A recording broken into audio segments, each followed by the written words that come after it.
So we're not getting to go to the reception. Just painted. No, that's it. Trees planted, one for each who died, I believe Canadian and German. And the ground has been left the same.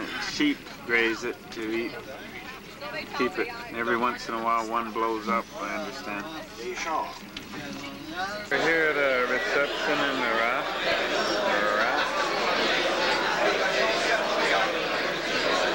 For the World War I veterans. The raft is near to Vimy Ridge.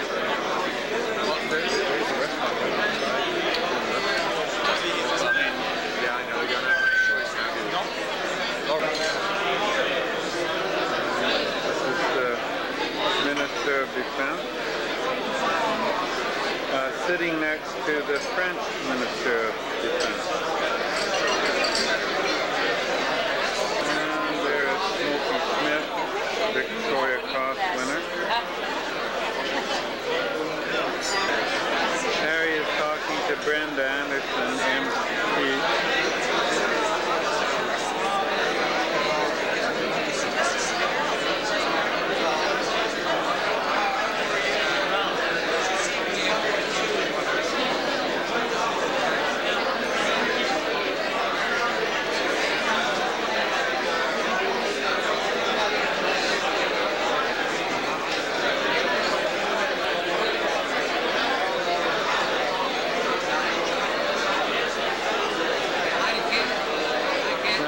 Placed a World War I veteran at each of the tables.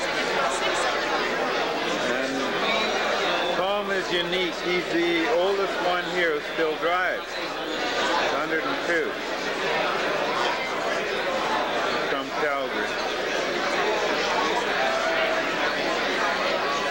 And Galen there is from Abbotsford. He went to Yale Secondary.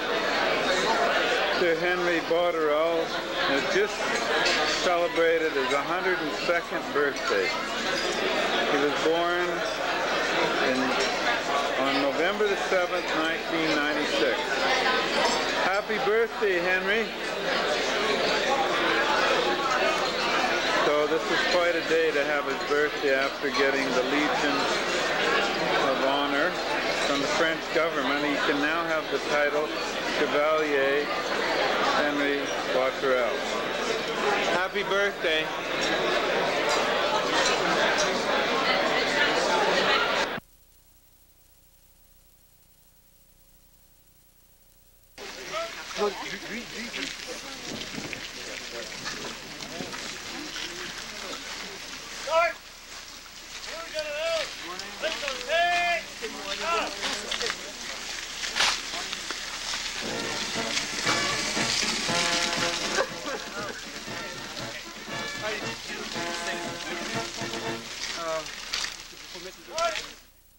Newfoundland Memorial. It is an honor for me to welcome you to this ceremony commemorating the 80th anniversary of the armistice. Nous débuterons par une allocution de l'honorable Fred Mifflin, ministre des Anciens Combattants du Canada. We will begin with an address by the Honorable Fred Mifflin, Minister of Veterans Affairs for Canada.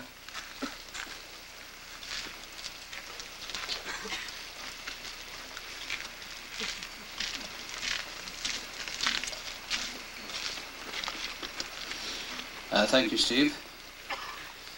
Monsieur le Préfet, veterans all, especially veterans of the Great War, distinguished invités, distinguished invitees, members of Parliament, ladies and gentlemen.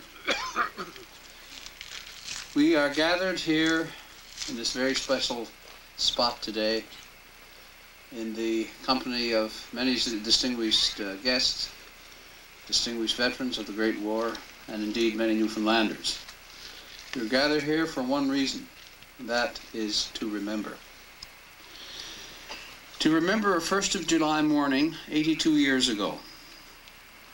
To remember the tragedy of many who were lost, and to remember our soldiers, our men, and really mostly boys of the Royal Newfoundland Regiment. And as we remember, perhaps a little different than we've done in the past, in some way to search for the meaning of their lives and their deaths. So first, we always, I believe, should look at the facts. We should never forget that. And in the hope that we might better understand. What happened in 1916 here in Beaumont-Hamel is really beyond understanding.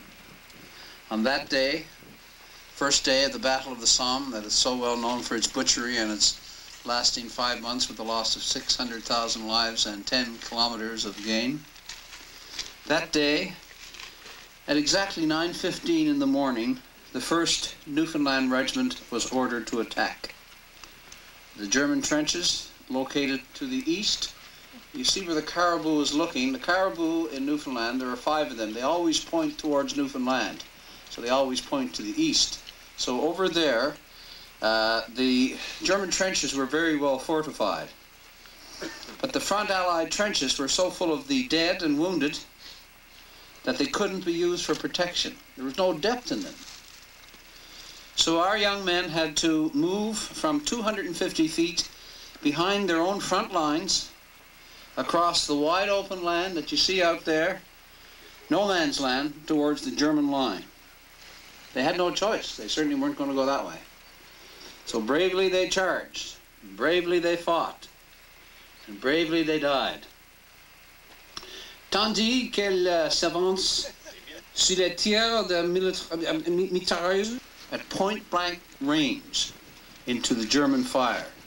Machine guns cut them down like blades of grass. As I said, it took less than a half an hour. The 1st Newfoundland Regiment was virtually destroyed. I want to recall the words of the commander of the 29th British Division as we came in here. You probably noticed the small memorial to the 29th British Division. And the commander of that division wrote later, "It was a magnificent display of trained and disciplined valor, and its assault only failed of success for one reason, a very famous expression in Newfoundland, because dead men can advance no further." That's a very poignant, very sad statement. 801 men went into battle. A total of 68 survived without serious injury. Every officer was killed or wounded, and no other unit in that bloody Battle of the Somme suffered as heavily in proportion as did the Royal Newfoundland Regiment, all in about 30 minutes. And not an inch of ground was gained.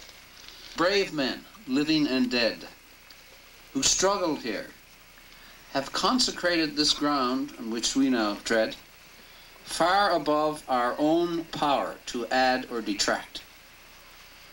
The world will little note nor long remember what we say here, but it can never forget what they did here. And died, and in the presence of Newfoundlanders, Canadians, our French colleagues, and our veterans, let us stop to pause about the reason, the accomplishment, what would have happened if they didn't do what they did, and therefore let us rededicate ourselves to preserve their memory and the values for which they sacrificed their lives. May they rest in peace. We were privileged to see the Royal Newfoundland Regiment's colors, its portable history of what this glorious regiment has accomplished and endured. Lord, we cannot fathom the magnitude of the terrible cost of what they did on these killing fields on our behalf. But we can pause today and to truly and sincerely say with all of our hearts, from the deepest recesses of our beings, thank you. And hope that somehow we can live our lives, yes, and raise our families in such a way to make their sacrifice worthwhile.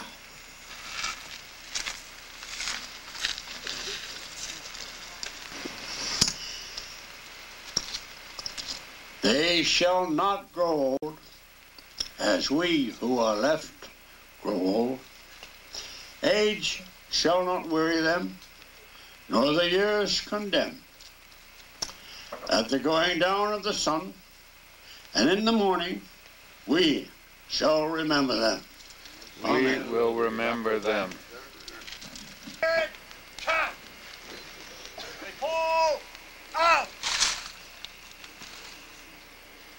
Salut général, présenté, ah!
Salut général, présenté, ah!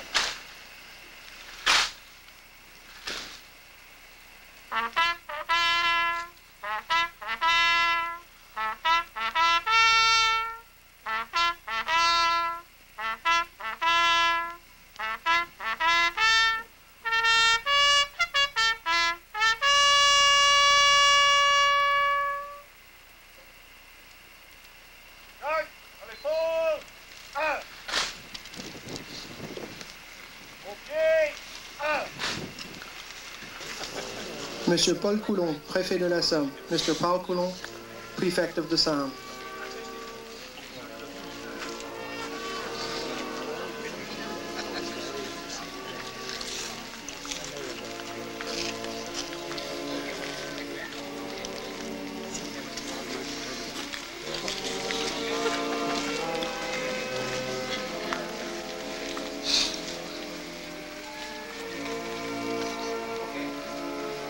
Le colonel Desrochers, attaché de défense pour les forces armées canadiennes.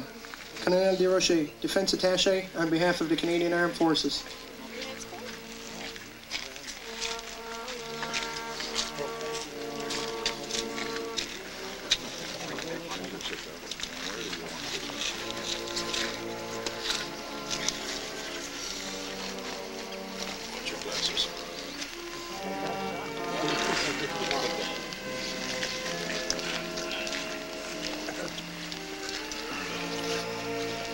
Monsieur Lawrence Morton, pour la Royal